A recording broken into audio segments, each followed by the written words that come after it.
ጤና ይስጥልን የተወደዳችሁ ሰላም በያላችሁበት እንደምን ቆያችሁ 6 ሰዓት ነው እዚህ አዲስ አበባ ከሚገኘው ዋናው ስቱዲዮአችን ዜና ኢትዮጵያ አሁን ይጀምራል አበይት ነጥቦቹን እነሆ በኢትዮጵያ በአምራች ኢንዱስትሪው ላይ አመርቂ ውጤት እየመጣ ስለመሆኑ ጠቅላይ ሚኒስትር አብይ አህመድ አረጋገጡ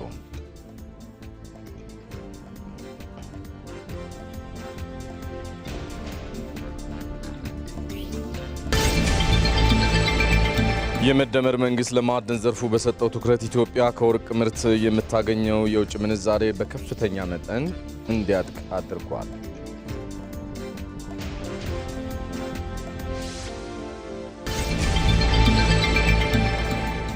መራጮች በሰባተኛው ጠቅላላ ምርጫ ንቁ ተሳትፎ እንዲያደርጉ ተፎካካሪ የፖለቲካ ፓርቲዎች ጥሪ ያቀረቡ።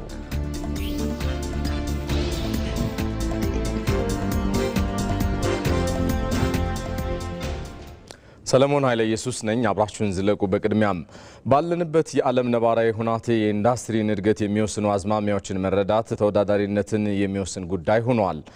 ኢትዮጵያም ከነኚህ አዝማሚያዎች ጋር የሚጣጣም ኢንዱስትሪ ለመገንባት ትኩረት ሰጥታ እየሰራችም ትገኛለች። ከሰው ሰራሽ አስተውሎት እስከ ውጤታማ የሎጂስቲክስ ስርዓትን መዘርጋት የዘመኑ አምራች ኢንዱስትሪ ከሚጠይቃቸው ግብዓቶች ከዋነኞቹ መካከል የሚጠቀሱም ናቸው። በዚህ ረገድ ጠቅላይ ሚኒስትር አብይ አህመድ ከኢቢሲ ጋር ባደረጉት ቆይታም የዘመኑና የመጪውን ጊዜ የኢንዱስትሪ ሁናቴ የሚወስኑ አዝማሚያዎችን በዝርዝርም አስረድተዋል። ጌታቸው ባልቻ ተከታትሎታል። በዓለም ታሪክ ውስጥ ኢንዱስትሪ የሰው ልጅን አኗኗር ፖለቲካና ኢኮኖሚ ሙሉ በሙሉ የቀየረ ታላቅ ክስተት ነው። በ18ኛው ክፍለ ዘመን የኢንዱስትሪ አብዮት መጀመር ለሰው ልጅ ስልጣኔ እንደ አዲስ ምዕራፍም ይቆጠራል። ዓለማችን አሁን ላይ አራተኛው የኢንዱስትሪ አብዮት ላይ ትገኛለች። ኢንዱስትሪ 4.0። በዚህ ዓለም አቀፋዊ ሁኔታ ውስጥ ተወዳዳሪ ለመሆን ደግሞ አሁን ያለውን የኢንዱስትሪ አዝማሚያዎች በውል መረዳት በጣም ወሳኝ ጉዳይ ሆኗል። አንደኛው አዝማሚያ ጎልቶ የሚወጣው ኢንዱስትሪ 4.0 የሚባለው ነው። ኢንዱስትሪ 4.0 ከዚህ ቀደም ስለ ኢንዱስትሪ የነበረን ምልከታ ሼክ ያደረገ ነው፣ የነቀነቀ ነው። ኢንዱስትሪ ማለት ጭስና ብረት ብቻ አይደለም። ኢንዱስትሪ ከጭስና ከብረት በተጨማሪ ቺፕስና ዳታን ያካትታል። ቺፕስና ዳታን ያካተተ ኢንዱስትሪ የተሟላ ኢንዱስትሪ አይደለም የሚል አንድ ሐሳብ ያለው። ለምሳሌ በ4.0 ኢንዱስትሪ ውስጥ ከሚጠቀሰው አንዱ አንጓ ነገር ኤአይ ነው። አርቲፊሻል ኢንተለጀንስ። አርቲፊሻል ኢንተለጀንስ በጣም በርካታ ነገሮች እየነካካ የመጣ ጉዳይ ነው። ከዚህ ቀደም በርቀት እንደምናስበው አይደለም። አሁን ወደ ጓዳችን እየገባ ነው። ዲጂታል ኢትዮጵያ 2030 በብዙ መልኩ ኢትዮጵያ በመጀመሪያው አዝማሚያ በ4.0 ኢንዱስትሪ ያሉ አዝማሚያዎችን ዘግይታ ከመድረስ ፈጥና ፕሮአክቲቭሊ ለመቋደስ ያላትን ድል የሚያሰፋ ነው። ኢተገማች በሆነው የዓለማችን ሁኔታ ሀገራት የራሳቸውን ጥቅም ለማስጠበቅ የማይፈነቅሉት ድንጋይ እንዳይኖር አድርጓል። በቅርብ ዓመታት ያጋጠሙትን ክስተቶች እንዲሁም አሁን በመካከለኛው ምስራቅ የተከሰተውን ጦርነት ግምት ውስጥ ስናስገባም አስቀድሞ መዘጋጀትን የሚጠይቅ ነው። ይህም ውጤታማ ኢንዱስትሪን ለመገንባት የሚያስችል ጉዳይ ሆኗል። ጂኦፖለቲካል ፉክክር ልክ አሁን እንደምታየው በአገራት መካከል ያለ የጂኦፖለቲካል ፉክክር በከፍተኛ ደረጃ ንግድን፣ ኢንዱስትሪን፣ የኢኮኖሚክ እንቅስቃሴን ነው ይመታው። አስበው አይደለም። ሁለት ሰዎች እዛ ማሉ ይጣሉና ሳታስበው አንተን አፌክት ያደርጋል። የሎጂስቲክስ ስጋቶች በአየር፣ በየብስ፣ በባህር የሚደረጉ እንቅስቃሴዎች አሁን በግልጽ እንደሚታየው በከፍተኛ ደረጃ አንሰርቴኒቲ ይታይባቸዋል። በእርግጥ እኛ አንድ ፕሮአክቲቭሊ የሄድንበት ጉዳይ ነው። ከ2-3 ዓመት በፊት ለሀያላን መንግስታት የባህር ላይ እንቅስቃሴ አደጋ ሊገጥመው ይችላል፣ እዚህ ውስጥ ሚና አልባ ሆነን ከቆየን 130 ሚሊዮን ህዝብ አደጋ ውስጥ ይወድቃል የሚል አቋም እናነሳ ነበር። በወቅቱንም ነገር ስላልነበረ ብዛም ተቀባይነት አልነበረውም። አሁን ግን ብዙዎች እያመኑበት ያለው ጉዳይ ነው። ከባህር መራቅ የባህርን ወይም የየብስን ትራንስፖርት ወይም የአየርን ትራንስፖርት ግድ የለም በቀላል አገኘዋል ብሎ ማሰብ የማይቻልበት ሁኔታ እየተፈጠረ ነው።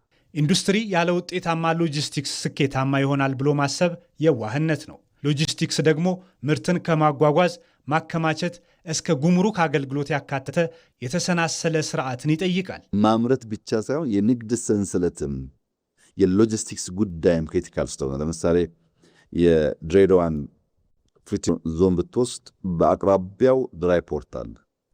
በድሬዳዋ ድራይ ፖርትና ፍሪ ትሬድ ዞን መካከል 4000 ሄክታር ቦታ ነበር። ያን አሁን ወደ 1 እያመጣ ነው። ለምን? እዛ ሃይዌይ ሬልዌይ ካልገነባን በቀር በእነዚህ ሁለቱ ኢምፖርታንት ተቋማት መካከል ትስስር ካልፈጠር የምናስበውን ስለማናሳካ፣ ወይም ሞጆ ትመጣ የሞጆ ድራይ ፖርትና የገዳ ፍሪ ትሬድ ዞን እንደዚሁ የተሳሰሩ ናቸው። በሬልዌይ በሃይዌይ አንዱ ለአንዱ መጋቢ ነው። እዚህ ያመረትከውን በቀላሉ በድራይ ፖርት አድርገህ ታውጣት ትችላለህ ማለት ነው። እንደዛ አይነት ትስስሮች እየሰራን ነው። ኢንዱስትሪዎች ከተፈጥሮ ስነ ምህዳር ጋር ያላቸው ተስማሚነት የሚፈተሽበት ዘመን ላይ እንገኛለን።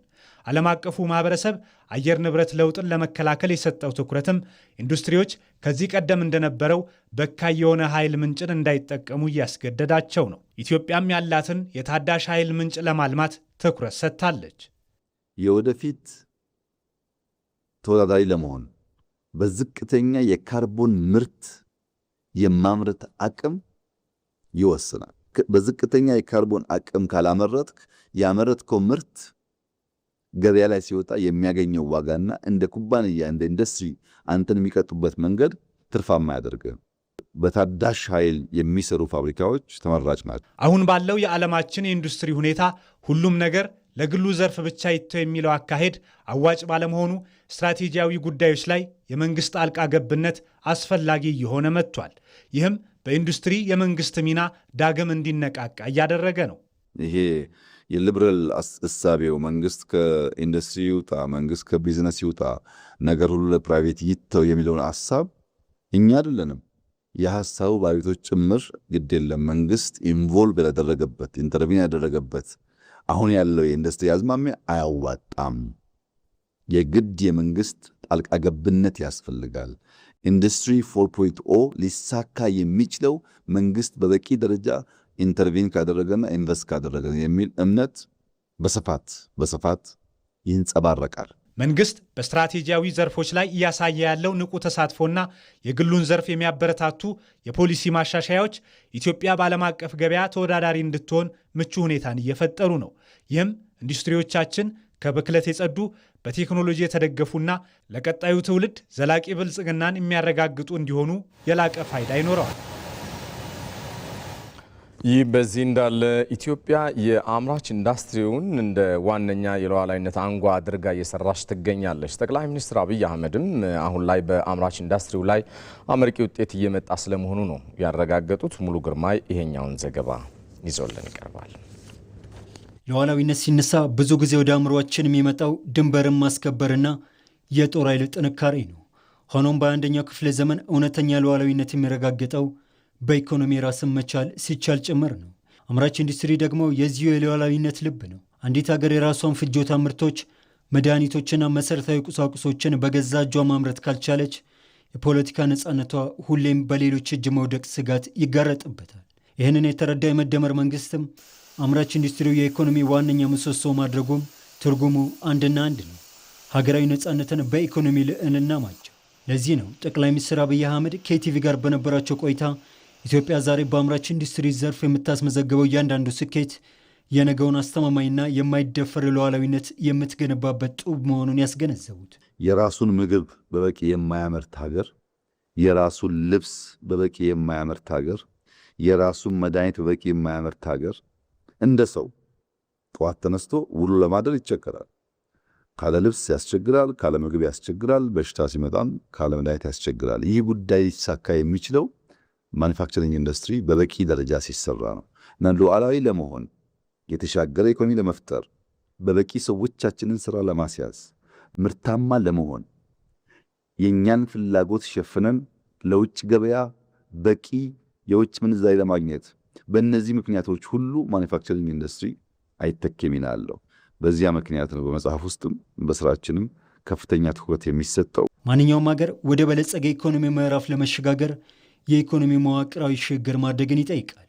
የመደመር እሳቤም አምራች ኢንዱስትሪው እንዳገናኝ ድልድይ ማየቱም ለዚሁ ነው። ግብርናውን በመመገብ ምርታማነት ይጨምራል፣ ለአገልግሎት ዘርፍ ደግሞ የሚንቀሳቀሱ ምርቶችን ያቀርባል። ይህ የብዝሃ ዘርፍ ትስስርም አምራች ኢንዱስትሪውን የኢኮኖሚ ማዕከል ያደርገዋል።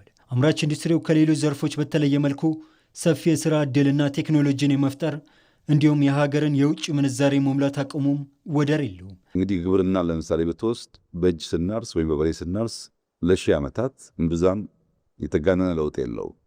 ኢንዱስትሪ ከገባበት በኋላ ግን በጣም ከፍተኛ የሆነ መነቃቃትና ለውጥ አምጥቷል። የማኑፋክቸሪንግ ኢንዱስትሪ ፈጠራ ቴክኖሎጂን የሚያመጣው ለራሱ ብቻ አይደለም፣ ሌሎች ዘርፎችም ጭምር ነው። ከፈጠራ አንጻርና እድገትን ከማፋፋም አንጻር ያለው ሚና አይተኬ ነው። ከስራ ዕድል ፈጠራ አንጻር ስራ ዕድልን በማኑፋክቸሪንግ ኢንዱስትሪ የምትፈጥርበት ቁጥርና በሌሎች ሴክተሮች አንድ አይደለም። ስራ ይፈጥርልሃል፣ ኢኮኖሚ ያሸጋግርልሃል፣ ወደሚቀጥለው ሌል ለመሻገር እንደ ስፕሪንግ ቦርድ ሆኖ ያገለግላል። የኢትዮጵያ አምራች ኢንዱስትሪ ታሪክ ስርዓቶች በተቀያየሩ ቁጥር ቀጣይነታቸውም ጥያቄ ውስጥ ሲገባ ቆይቷል። አፍርሶ ከዜሮ የመጀመሪያ ባዜም ሰለባ ሲሆኑም በየስርዓቶቹ ታይቷል። የትናንት መልካም ነገርን ማስቀጠል የነገን በይኖ መስራት ያልተቻለበት የአምራች ኢንዱስትሪው ዘርፍ በብዙ ችግሮች ተተብትበው መዋቅራዊ ለውጥን ለማምጣት አዳጋጅ ሆኖበት ቆይቷል። ከዚህ ችግር ለመላቀቅና አሁናዊ የአምራች ኢንዱስትሪውን በመረዳት ትክክለኛ አቅጣጫ መከተል ጊዜው የሚጠይቀው ነው። የመደመር እሳቤ በአምራች ኢንዱስትሪ ዘርፍ ሲተነተንም ኢኮኖሚው ከአንድ ወገን ጥገኝነት ወጥቶ ሁለንተናዊ እርስ በርሱ የተሳሰረና ዘላቂ እንዲሆን ያለመ ነው። የነበሩ ጥንካሬዎችን ማስቀጠል፣ ጉድለቶችን ማረምና አዳዲስ የፈጠራ ስራዎችን በማከል የአምራች ኢንዱስትሪ ሽግግርን ማፋጠን ከቀደመው መንገድ በአዲስ መልኩ የተገለጠበት ነው። በደርግ ሆመቾ እና ቢሾፍቱ የነበሩትን የሚሊተሪ ኢንዱስትሪዎች የደርግ ናቸው አያስፈልጉም አላለም። በጣም ዘመናዊ አድርገን ያኔ ከነበራቸው ካፓሲቲ በብዙ እጥፍ ማምረት እንችሉ አድርገናቸዋል። ለምን አስፈላጊ ነው? የደርግም ቢሆኑ ኢምፖርታንት ናቸው፣ እንሰራባቸዋለን። በኢህአደግ ጊዜ የተጀመሩ የኢንዱስትሪያል ፓርኮች እኛን አብዛኛዎቹ የጨረስናቸው ችግር የሚኖርበት ወረዲ ብድር ስለገባን ማለት ነው። ስኳር ፋብሪካዎች እንዳልኩ ከግማሽ በላዩን ፈንክሽናል አድርገናል። የኢህአደግ ናቸው ብለን አልጣልናቸውም።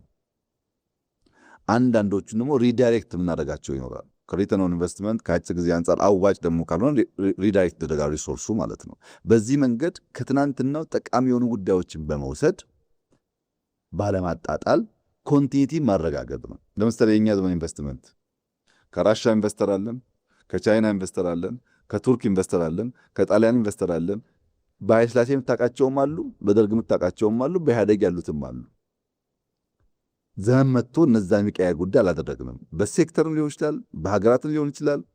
በሚሰራበት መንገድም እያረቅን እያረምን ለመሄድ ነው ሙከራ ያደረግነው። በዚህም አመርቂ ውጤት እየመጣ ይገኛል። ኢንዱስትሪ ጊዜ ይፈልጋል። ይሄንን ዑደት ነው ስንከተል የነበረው። ውጤቱም በእጅጉ ሻል ያለ ነው ማለት ነው። ይህም ኢትዮጵያ ከታሪክ በመረዳት ተከታይ ከመሆን ይልቅ በአምራች ኢንዱስትሪ ወቅቱን በመዋጀት ቀድሞ መድረስን ታሳቢ ያደረገ መንገድም ምርጫው አድርጋለች። ለዚህም ነው የመደመር መንግስት የአምራች ኢንዱስትሪ ከብዝሃ ኢኮኖሚ ዘርፍ ውስጥ አንደኛው ምሰሶ በማድረግ እየተሰራ የሚገኝ። በሌላ ዜና የመደመር መንግስት የማዕድን ዘርፉን ከአምስቱ የኢኮኖሚ ምሰሶች አንዱ አድርጎ እየሰራበት ይገኛል። የወርቅ ምርት ደግሞ ትኩረት ከተሰጣቸው ዘርፎች አንደኛው ነው። በዘርፉ በተደረጉ ማሻሻያዎችም ኢትዮጵያ ከወርቅ ምርት የምታገኘው የውጭ ምንዛሬ ከፍ እንዲልም አቅም ፈጥሮለታል። ሰናይ ሰይፉ በጉዳዩ ዙሪያ ተከታዩን ይዛለች። ስለ ኢትዮጵያ የውጭ ንግድ ምርቶች ሲነሳ ቀድሞ ስማቸው የሚጠራ ምርቶች አሉ። ከቅርብ ዓመታት ወዲህ የእነዚህ ምርቶች መጠንና ቁጥር እየጨመረ መጥቷል። ከነዚህም የወርቅ ማዕድን በጉልህ ይነሳል። ከኢትዮጵያ የማዕድን ሀብቶች ወርቅ በቀዳሚነት የሚቀመጥ ቢሆንም በአንድ በኩል በትኩረት ማነስ አለመልማቱ፣ በሌላ በኩል ደግሞ የኮንትሮባንድ ሲሳይ መሆኑ ሀብቷን በአግባቡ እንዳትጠቀም አድርጓት ቆይቷል። የማዕድን ዘርፉን ከአምስቱ የኢኮኖሚ ምሰሶች አንዱ አድርጎ በዘርፉ የተለያዩ ሪፎርሞችን እያከናወነ የሚገኘው የመደመር መንግስት ለወርቅ ምርትም ትኩረት ሰጥቶ እየሰራ ይገኛል። ለግልና ለውጭ ባለሀብቶች የተሰጡ እድሎች ዘርፉን ከባህላዊ ወደ ዘመናዊ ኢንዱስትሪ ለመቀየር ለባለሀብቶች በርካታ አማራጮችን ማቅረብ የመደመር መንግስት ለዘርፉ የሰጠውን ትኩረት ከሚያሳዩት አንዱ ተግባር ነው። በዚህም ለማዕድን ማውጫ የሚያገለግሉ ማሽነሪዎችና መሳሪያዎች ከቀረጥ ነፃ ተደርገዋል። በተጨማሪም እንደ ኩርሙክና ቱሉ ካፒ ያሉ ግዙፍ የወርቅ ማውጫ ፕሮጀክቶች ያሉባቸውን የመሰረተ ልማትና የጸጥታ ችግሮች በመቅረፍ በፍጥነት ወደ ምርት እንዲገቡ ክትትል እየተደረገ ነው።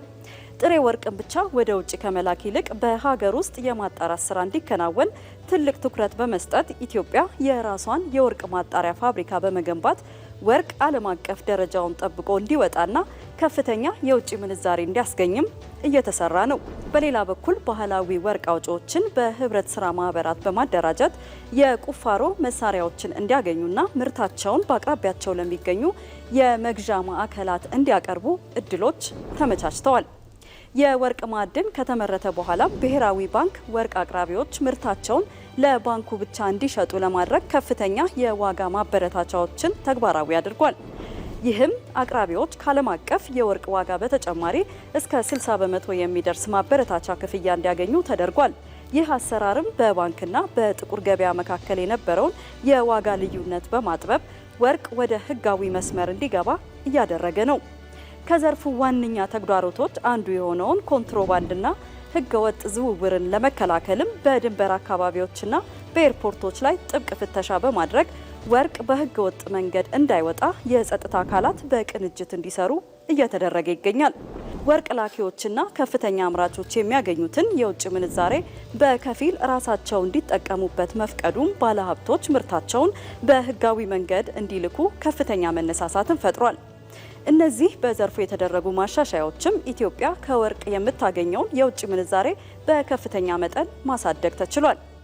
በ2017 በጀት ዓመት የዘርፉ ገቢ በከፍተኛ መጠን አድጎ ኢትዮጵያ በታሪኳ ከፍተኛ የሆነውን የ3.5 ቢሊዮን ዶላር የወርቅ ወጪ ንግድ ገቢ ማግኘት ችላለች። በዓመቱ የተገኘው የወርቅ ምርት መጠንም 37 ቶን የነበረ ሲሆን ይህም በ2016 በጀት ዓመት ከተመረተው 4 ቶን ከፍተኛ ብልጫ ያለው ነው። ኢትዮጵያ በአፍሪካ ከፍተኛ የማዕድን ሀብት ካላቸው ሀገራት አንዷ ነች። አሁን ላይ የወርቅ ዋጋ በዓለም አቀፍ ገበያ እየጨመረ ሲሆን ኢትዮጵያ ለማዕድን ዘርፉ የሰጠችው ትኩረትም ከነዚህ ምርቶች የምታገኘውን ተጠቃሚነት የሚያሳድገውም ይሆናል። የወርቅ ገቢ ማደግ ደግሞ የውጭ ምንዛሬ ግኝትን በማሳደግ የኢትዮጵያን ኢኮኖሚ በከፍተኛ መጠን የመደገፍ ጠቀሜታ አለው። ከዚሁ ጉዳይ ሳንወጣ የመደመር መንግስት ለማዕድን ዘርፉ የሰጠው ትኩረት በአማራ ክልል የሚገኙ የማዕድን ሀብቶችን በመለየትና በማልማት ክልላዊ ኢኮኖሚ አቅምን በማሳደግ ረገድ ተጨባጭ ለውጦችን አምጥቷል። በክልሉ በማዕድን ዘርፍ የሚሰማሩ አምራቾች ቁጥር እያደገ መጥቷል። በስፍራው የሚገኘው ዘጋቢያችን ሳሙኤል ወርቃየሁ ተከታዩን ዘገባ አድርሶናል። ከከበሩ ማዕድናት እስከ ኮንስትራክሽን ኢንዱስትሪና ሌሎችም የማዕድን ሀብቶቿ የምትታወቀው ኢትዮጵያ ያላትን የማዕድን ሀብት በአግባቡ ከመጠቀም ይልቅ የተለያዩ የማዕድን ውጤቶችን በከፍተኛ ምንዛሬ ከውጭ በማስገባት ጥቅም ላይ ስታውል ቆይታለች። የመደመር መንግስት ይህን እሳቤ ለመቀየር በቁጭት ተነስቷል። የአማራ ክልል ማዕድን ሀብት ቢሮ ኃላፊ አቶ ኃይሌ አበበ እንደሚያነሱትም የለውጡ መንግስት ኢትዮጵያ ያላትን የማዕድን ሀብት በአግባቡ ለመጠቀም የሚያስችላትን የሪፎርምና የአደረጃጀት ስራዎችን ጨምሮ በዘርፉ ያለው እይታ ቀይሮታል። የለውጡ መንግስት የእይታ የአስተሳሰብ ለውጥ የአመለካከት ለውጥ ፓራዳይም ሽፍት ነው ሲጋ ያመጣ። ምንድነው ፓራዳይም ሽፍት ያመጣ? ለምሳሌ በፊት ግብርና መር ኢንዱስትሪ ተብሎ ግብርናና ኢንዱስትሪ ላይ ያተኮረ አካሄድ ነበር ያለው። የአሁኑ መንግስት ግን ምንድነው ያደረገው? አገር በቀል ብዝሃ ዘርፍ ኢኮኖሚ በሚል አገር በቀል ብዝሃ ዘርፍ ኢትዮጵያ የብዙ ጸጋዎች ባለቤት ናት፣ ብዙ አማራጭ የኢኮኖሚ አማራጭ መከተል አለባት ብሎ አገር በቀል ብዝሃ ዘርፍ በሚል ማዕድን አካቷል። አንዱ የእድገታችን ምንጭ በሚል የለውጡ መንግስት ባለፉት የለውጥ ዓመታት በክልሉ ያሉንን የማዕድን ሀብቶች ከማወቅ ጀምሮ ትልልቅ የማዕድንና የማዕድን ውጤቶች አምራቾች እንዲፈጠሩ አሻራ አስቀምጧል ያሉት የቢሮ ኃላፊው፣ በዚህም በአማራ ክልል 51 የሚደርሱ የተለያዩ ማዕድን ሀብቶች እንደሚገኙም አረጋግጠዋል። ኖርማሊ በአስተሳሰብ ደረጃ ማዕድን አለ ግን አማራ ክልል ነበር የሚባል። ስለዚህ አንደኛው ሀብታችን አውቀናል ማለት ሀብታችን ጸጋዎቻችን እንዳሉ አውቀናል ማለት። በኢትዮጵያ ትልቁ የሆነ ግዙፉ ሲሚንቶ ፋብሪካ የሚገኙ አማራ ክልል። ሌላ ለምሳሌ የድንጋይ ከሰል አቅርቦት አሁን አማራ ክልል እያቀረበ ይገኛል። ድንጋይ ከሰል መኖር አለመኖር አይታወቅም። አማራ ክልል ወርቅ አቅራቢ ሆኖ አይታወቅም ነበር። አሁን አማራ ክልል ለብሔራዊ ባንክ ወርቅ እያቀረበ ነው። ለምሳሌ በዚህ አሁን ባለው ከወርቅና ከኦፓል 11.4 ሚሊዮን ዶላር እስካሁን ለብሔራዊ ባንክ አስተዋጽኦ አድርገናል። እንደ ሀገር እስካሁን ድረስ ወርቅ፣ ኦፓልና ኢሜራልድ፣ ኦብሲዲያን። የጂፕሰምን መውሰድ ይችላል። ለምሳሌ አሁን አማራ ክልል ከ8 በላይ ጂፕሰም ፋብሪካዎች አሉ። አንድ ሁለቱ ለኬንያ ያቀርባሉ። ከ27 በላይ የግራናይትና ማርብል ፋብሪካዎች የፍቃድ ተሰጠናል። በክልሉ በተለያዩ የማዕድን ውጤቶች የተሰማሩ አምራቾችም የመደመር መንግስት ለማዕድን ዘርፉ በሰጠው ትኩረት ወደ ዘርፉ ለሚቀላቀሉ አምራቾች ምቹ ሁኔታን ፈጥረዋል። ከነዚህም አምራቾች መካከል መዳረሻቸውን ባህር ዳር ከተማ ያደረጉት በግራናይትና ማርብል ምርት የተሰማራው የወረታ ኢንተርናሽናል ቢዝነስ ኃላፊነቱ የተወሰነ የግል ማህበር እንዲሁም በብረታ ብረት ምርቶች የተሰማራው ራቫ የብረታ ብረት ፋብሪካ ተጠቃሽ ናቸው። አሁን የምናመርተው በአብዛኛው ግራናይት ነው። በምዕራብ ጎጃም ዞን ቡሬ ዙሪያ ወረዳ ቁጭ ከሚባል እና በቆጣቦ ቀበሌ ላይ ነው ያለው ኳሪ ላይ ነው ብሎኮችን እያመጣን ያለ ነው ማለት ነው። ከዛ ነው ወደዚህ እያጓጓዝነ ስራዎችን እየሰራን ያለ ነው ማለት ነው። መንግስት አሁን ለማዕድን ዘርፉ ትኩረት ሰጥቶታል ማለት ይቻላል። ትክክለኛ ደግሞ ትኩረት መሰጠት ያለበት ዘርፍ ነው። ከፍተኛ ገቢ የሚያስገኝ ዘርፍ ነው ብሎ መውሰድ ይቻላል። ስለዚህ መንግስትም ይህንን ትኩረት ሰጥቶ በተለይ ከኢንቨስትመንት አኳያ በከፍተኛ ደረጃ እገዛ እያደረገ ነው ያለ። ለእኛም ከታክስ ጀምሮ ኤግዘምት ከማድረግ ጀምሮ እስከ አጠቃላይ ድጋፍ በአካባቢው ላይ የሚያደርግልን ድጋፍ ቀላል አይደለም እና ድጋፍ እያገኘን ያለ ነው ማለት ነው። ሀገራችንም ከውጭ ምንዛሪ ያዳን ዘርፍ ነው ብሎ መውሰድ ይቻላል። ስለዚህ በጣም ውጤታማ ነው ማለት ይቻላል። ይህ የተሰማራንበት ትልቅ ኢንቨስትመንት ስራ የብረታ ብረት ማምረቻ ነው። የተለያዩ መጠን ያላቸው ብረታ ብረቶችን እያመረትን እንገኛለን። ከመንግስት ጋርም በቅርበት እየሰራን ነው። ለወደፊቱ ደግሞ በማዕድንና በሌሎችም ተኪ ምርቶች ላይ ለመሰማራት እቅዷለን። በክልሉ በበጀት ዓመቱ ባለፉት ወራት ብቻ 117 ለሚሆኑት የማዕድን ምርመራና ምርት ፈቃድ የተሰጠ ሲሆን በዘርፉ የሚሰማሩትን የመደገፍና ሊፈጠሩ የሚችሉ ማነቆዎችን ለመፍታትም ክልሉ ትኩረት መስጠቱም ተገልጿል። አንድ ትልቅ ቃል አለ ደጋግመን የምንሰማው ኢትዮጵያ ታምረት የሚባለው ንቅናቄ። ኢትዮጵያ ውስጥ ይመረትና ኢትዮጵያ ታምረት ለየቅል እሳቤ ነው። የእኛ ባንኮች የመድኃኒት ፋብሪካ ተሰርቶ ወርኪንግ ካፒታል አቶ ስራ አቆሞ ሳለ ለመኪና ያበድራሉ። ፋብሪካው በቅርቡ ሲመረቅ ታየዋለህ እንዴት አይነት ስራ እንደተሰራ። ጥቂት ገንዘብ እንኳን ብድር ብትሰጠውስ ስንት ዜጋ መዳን እንደሚችል አስበዛ ነው። እኔ የምናስባትን ኢትዮጵያ እንደማይጠረጥር የለኝም። አያታለሁ፣ ልጆቼ ደግሞ ይኖራታል። የባህር በር ጉዳይን ለማንሳት እንገደዳለን። የባህር በር ጉዳይ በጥቅል ሀገር ወይም መንግስት የሚባል ጉዳይ እኮ አይደለም። በአንተና በእኔ ህይወት፣ በእያንዳንዱ ዜጋ ህይወት ላይ በየቀኑ የሚያጋጥም ነገር ነው። የእርሶ ራዕይ ምንድን ነው? ባለፉት 1000 ዓመታት የኢትዮጵያ ውሃ ማማነት ብዙ ሸለቆ ፈጠረ። በዛ ሸለቆ ምክንያት ብዙ ድልድይ መገንባት ግዴታ ሆነብናል።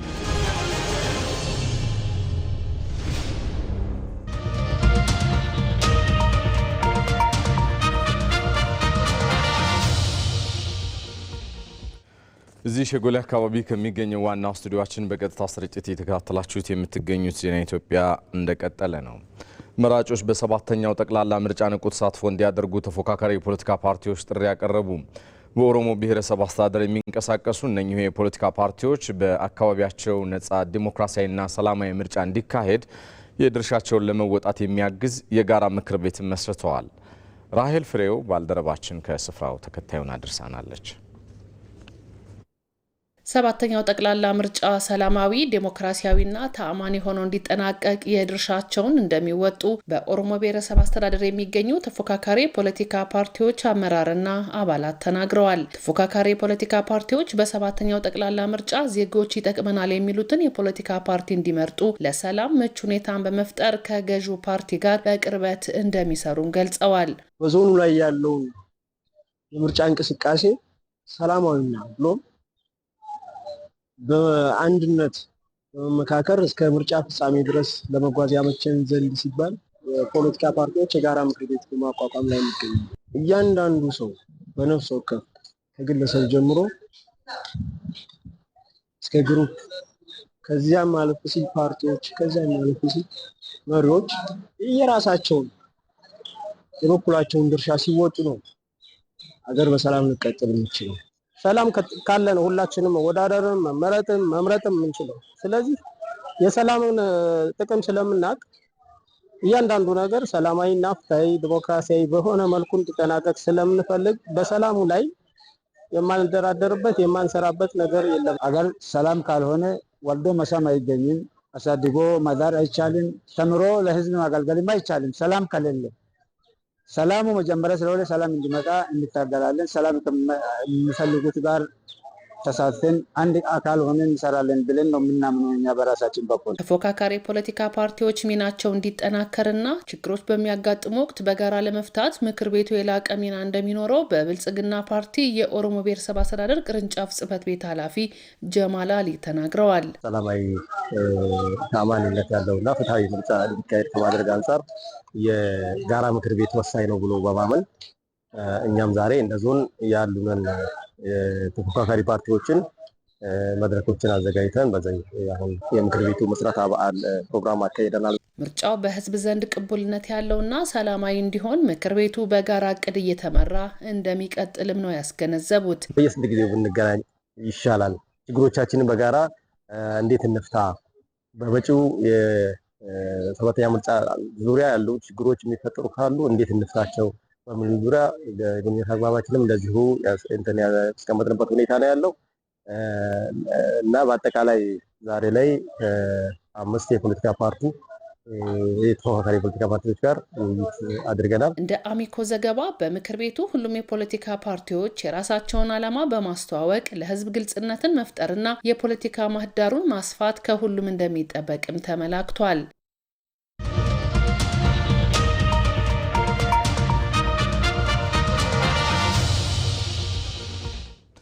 የተወደዳችሁ ለ6 ሰዓት ያልናቸው የዜና ኢትዮጵያ ጉዳዮቻችን እነኚህ ናቸው። ቀጣይ ደቂቃዎቻችሁን ደግሞ ከተመራረጡ የቢዝነስና የስፖርት ዘገባዎች ጋር ታሳልፋላችሁ።